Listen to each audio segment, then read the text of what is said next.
I woke up this morning and I got a call out of the blue, and this was a supplier that I've never met before, and they said, Brian, do you want to come and take a look at what I've got? And I just, I always put out a feeler. I'm like, okay, what have you got? And he's like, oh, well, I've got a Ryzen 5 3600, 32 gigabytes of DDR4 memory, i7. I'm like, okay, yep, cool. Let's go check this out. So I'm now just jumped in the car straight away, so you guys can come along with us for the ride and we can see what deals this new supplier has. I'm pretty excited because maybe there might be some graphics cards there too. I didn't ask, but I'm hoping there's some GPUs there. If you've just built a gaming PC and you're getting this annoying Windows needs activation message, even on Windows 11, then today's video sponsor can get rid of that message quick and easily for as little as $12 using the coupon code BFTYC. You can save 35% in the month of November. Links in description below.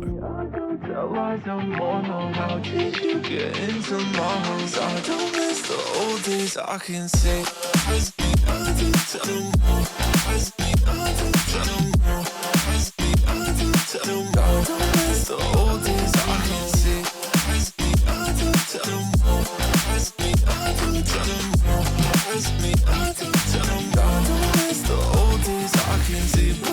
your eyes and you know me. I don't tell lies no more. No, how did you get into my homes? I don't miss the old days. I can see your eyes and you know me. Woo! So we just finished up at this new supplier's place, and it was so much better than expected. I got so much DDR3 memory, and this was coming off the back of the parts hunt that we just did.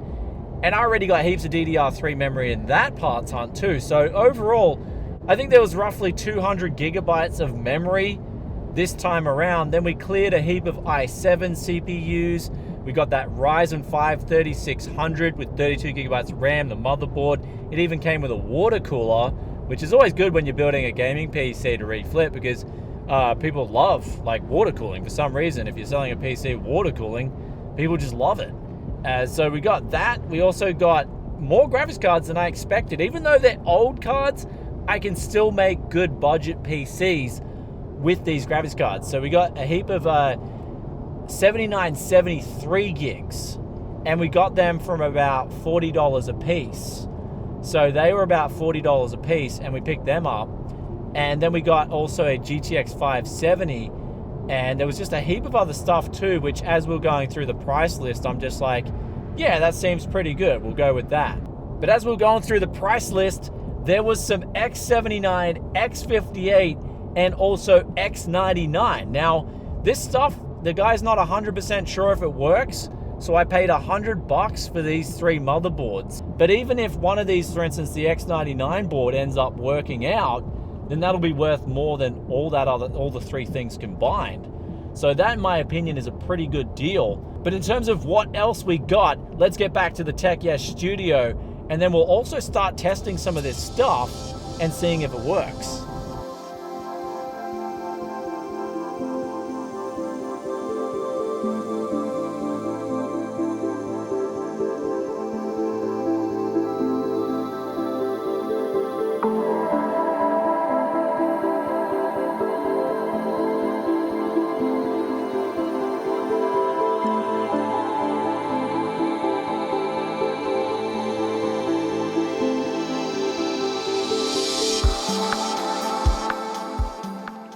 And here we are now with all these parts laid out on the table. We ended up scoring 6 GPUs in total, where we got 3 7970s, a GTX 570, GTX 1050 Ti, and a GTX 650. Now, I've quickly cleaned all these up, just a 5-minute Tech Yes loving light, where we just get all the dirt off. But we're going to run through these cards now and see if there's any problems with them, because this set right here is the Ryzen 5 3600 with 32 gigabytes of RAM, a power supply, and that came with the 1050 Ti and the water cooler for $400. So that's what I got charged, 400 Aussie, about 300 US for that kit, which pretty good value. And then over here we've got 55 sticks of DDR3 memory. We've also got 10 CPUs most of those being i7s and also some 7th gen i5s as well as one 9th gen i5. So the prices for all this stuff in total, we got charged $2,000 Aussie for all this stuff, but I did get a massive discount because I'm going to trade an Xbox Series X, because the person who sold it actually said they really need a Series X and there's none on the market. Well, there's only some on the market, but they're rip-off prices. So they said, oh, you know, I wanted to pay around $800 for one. I'm like, oh, well, I've got one.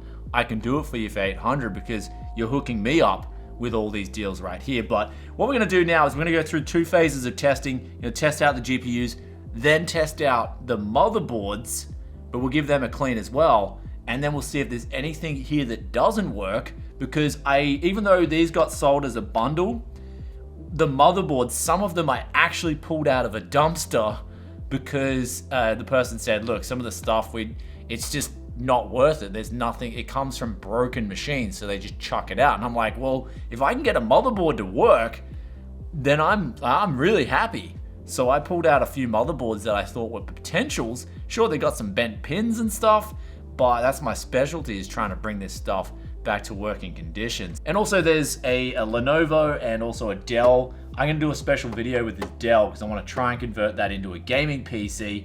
And then we just got some random monitor here, which they said was just sitting there. They didn't want it anymore. And I said, look, I'll take that. So anything that's kind of junk, I like turning it into treasure. So that's what we're gonna try and do here today in terms of at least getting the parts ready for the treasure process to begin. So let's get on with this GPU testing. We'll come back and we'll see what works.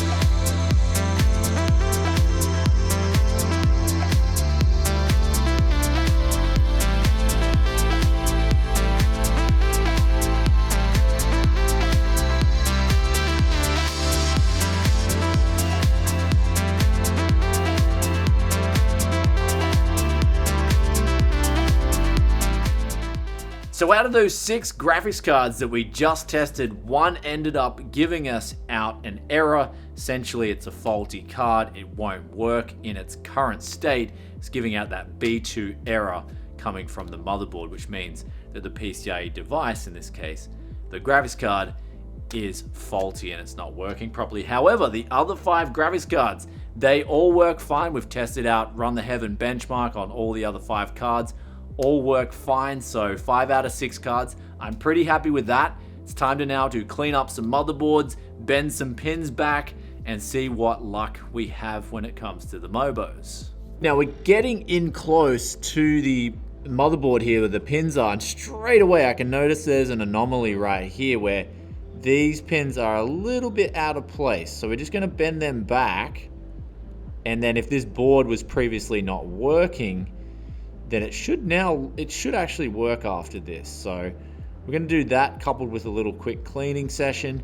Gonna go through all the motherboards and make sure all these pins are just in that good position where they're not, well, essentially they're going to be making contact and they're gonna be working. So one thing as well in general, older boards, like if you're going back to 1st or 2nd generation boards, you may even just wanna give them a little glaze over and try against the grain, kind of like you're shaving, very soft, which we'll do on some of these other boards to give them the best chance of working. So let's get this party started.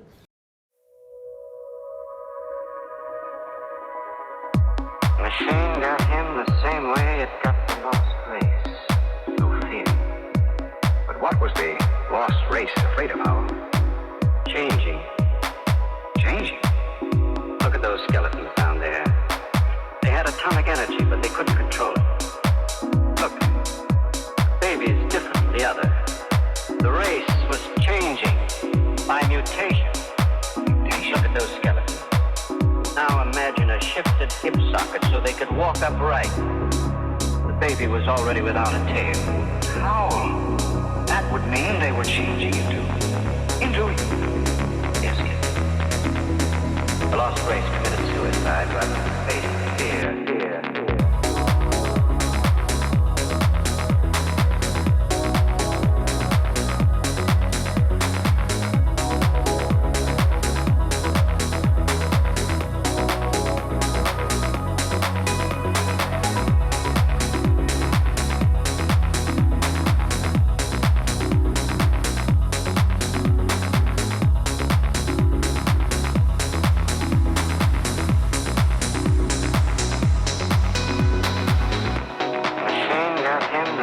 way it got lost race through fear. But what was the lost race afraid of, Howell? Changing. Changing? Look at those skeletons down there. They had atomic energy, but they couldn't control it. Look, baby's different from the other. The race was changing by mutation. Look at those skeletons. Now imagine a shifted hip socket so they could walk upright. That's one Baby was dumpster already motherboard without for fear. one. Howell, that would mean they were changing into Yes, kid. The lost race committed suicide rather than face fear. So what we're doing now is we're going to be soldering an Acer connector, which is a 12-pin connector, into a 10-pin connector for Lenovo. Don't know if this will work, but I just want to know if the motherboard works. I'm very curious to see if that pin bending session works. Usually I would just wait like a month for the connector to come in because you can buy these converters off eBay for very cheap. But again, I need to know if this board works right now or not. And I don't know, this kind of stuff can be fun sometimes. So let's solder up this new connector and see if it works.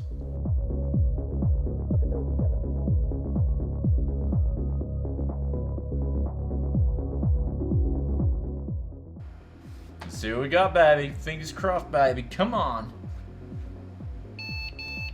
Boom, boom, boom, boom. Voila, voila, voila.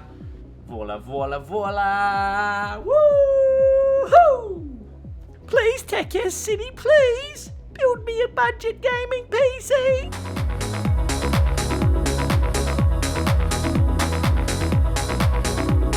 The race was changing.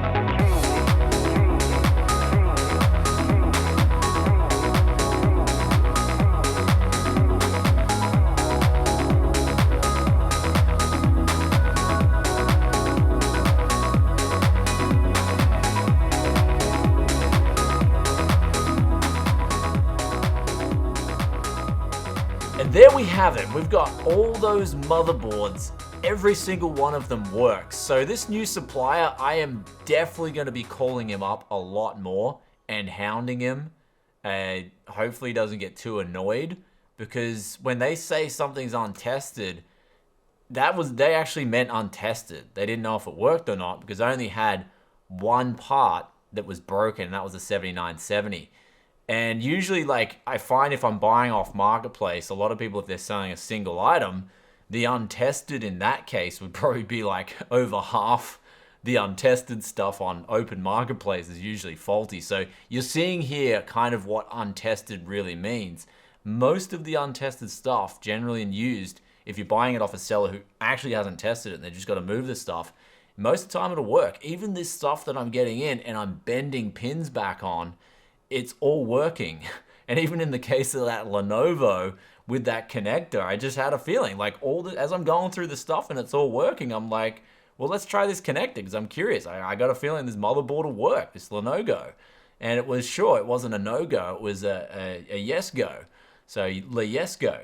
And that ended up working fine. And what we got here now is just like heaps of memory, heaps of parts for builds. We've got 5 graphics cards. We didn't need to test the Ryzen, the 3600, because I already saw that working. He had that on display for us because I guess it was like the newer stuff, the trophy prize. So I got to see that all working before I picked it up. But we got CPUs galore, memory galore, 7 motherboards, 5 graphics cards.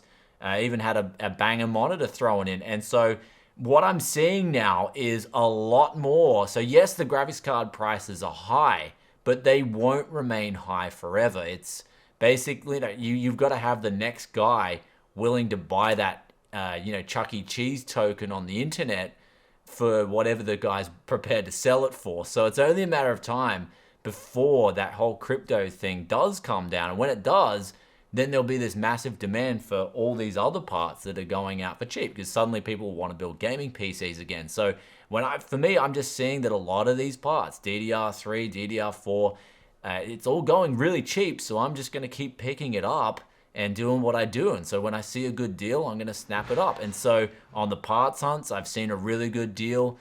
Today I found this new guy. He's got really good deals for us. And that's the name of the game. So now all we're waiting for is that rug pull to happen on crypto. And then if that happens, we'll have cheap graphics cards again. And PC gaming will get back to normal. Though I will admit, there's definitely a bias there. I love building gaming PCs, so anything that sort of brings the price of a total system down, I'm more than happy to see it happen. But this crypto mining profitability is it seems to go on forever. And so as long as that mining profitability is high, people are going to keep buying those graphics cards and rather than putting them in gaming PCs, you can put them in crypto mining rigs. So that's the go there. But in the meantime, I'm finding there's really good deals on this used stuff. Even those GPUs that people don't want to put in crypto mining rigs, they'll still play games, especially like a 7970. That'll still play games absolutely fine, even though the newer driver support for it's dropped off. Doesn't really matter. It'll play a lot of those titles at 1080p with smooth FPS. So I expect a lot more budget coming to the channel. I'm definitely starting to see these deals. They're starting to show up a lot more. Keep your eyes out. Keep peeled. And again, the only thing left to complete the full value circle here is that rug pull. So if that crypto rug pull happens, we're going to be having happy days if you are into PC tech. But in the meantime, if you are a gamer, do stay patient. Patience will be a big reward, I feel, especially in the coming months. There's a lot of cracks showing up in the world right now. It's only one of those cracks that starts to really get big, and then that could spell that big. Anyway, guys, I hope you enjoyed today's behind the scenes look at what I do, finding out new suppliers and stuff like that. I figured a lot of people were messaging me behind the scenes, Brian, I want to see more content. So I'm just going to start vlogging a lot more sort of this kind of stuff, the quick and easy testing, the toothpick, the pin brushing, all that stuff. This is what I do behind the scenes. And I get very good results out of it. I do save a lot of time. I get to the end result pretty quickly. And then we've got parts now that are just completely workable for gaming PCs. And that's the most important thing. So if you guys want to keep seeing this stuff, I'll keep posting it. Do let us know in the comment section below. Also, what was your favorite deal in today's video? And also if you enjoyed today's video too. Love reading those thoughts and opinions as always, just like this question of the day here. And this comes from TachMan2012 and they say, love your vids. Question, what is the equivalent to your Tech Yes Lovin' Spray here in the US? WD-40. So the one that I use in Australia, it's right here, water dispersant, multi-purpose spray. This is unique, kind of. I have tried a lot of different ones. I've tried WD-40. WD-40 is definitely safe. It's safe, but it's a lot thicker, and it does have a stronger smell than this stuff. And I'd say the closest one that I like personally would be one of the CRCs. I used to use it in Japan. I did like it. This stuff here though is by far the best value, but it's also the best for PC parts. It's a little bit lighter than CRC and also WD-40. And of course, coming in cheaper, I can just blast this stuff for days and get that really good clean, that really good look shine. It works so well on cleaning off pins as well for CPUs. Absolutely love this stuff. I'm just not sure in the US. If you guys have any recommendations of maybe a unique brand in the US, you could help TachMan out in the comments. Would love that too. Anyway, guys, I'm going to get back to doing what I do. If you stayed this far and you're enjoying that Tech Yes content, be sure to hit that sub button, ring that bell, and I'll catch you in the next one. Peace out for now. Bye.